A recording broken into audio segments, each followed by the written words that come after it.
Hi guys, my name is Fred and welcome to Sementia Farms. Today we are tackling the topic, the difference between intensive and extensive farming in Ghana, focusing on cattle farming.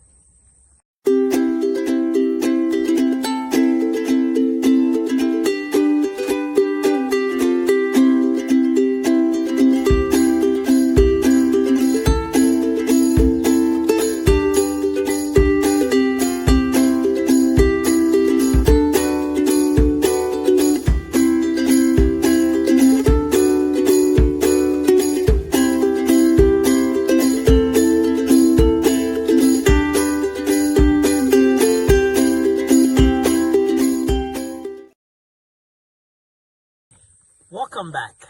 As I said before, today we are going to talk about intensive and extensive farming in Ghana. And since we've been pushing you for intensive, I want to be realistic with you. Is it even possible in Ghana?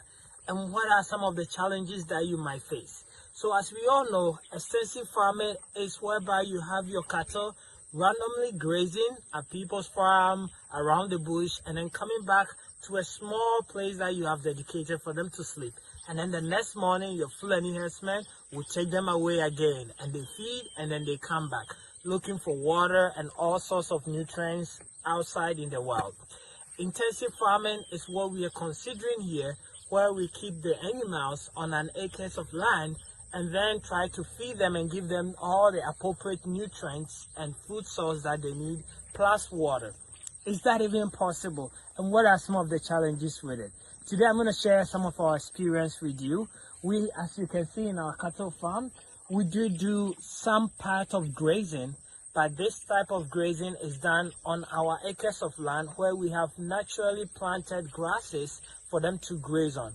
So even though they do grazing on that, we still keep them inside and be able to supplement them with corn, with wheat brown, sometimes with soya beans, depending on their stages. Some of the challenges we faced when we were starting our intensive system of farming was what the cattle were already used to. So most of our cattle, we source them from different farmers in Ghana. And because they were used to roaming, it was very hard in the beginning to keep them inside.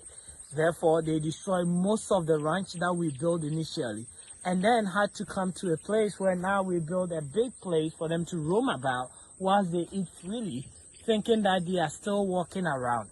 So this is something that I'm very happy to share with you, because we didn't think about it, and therefore we ended up with extra costs. So if you're thinking about an intensive farming method, first of all, think about this and not try to confine them in a very close location if your source of the animal is not from a very strict intensive farming.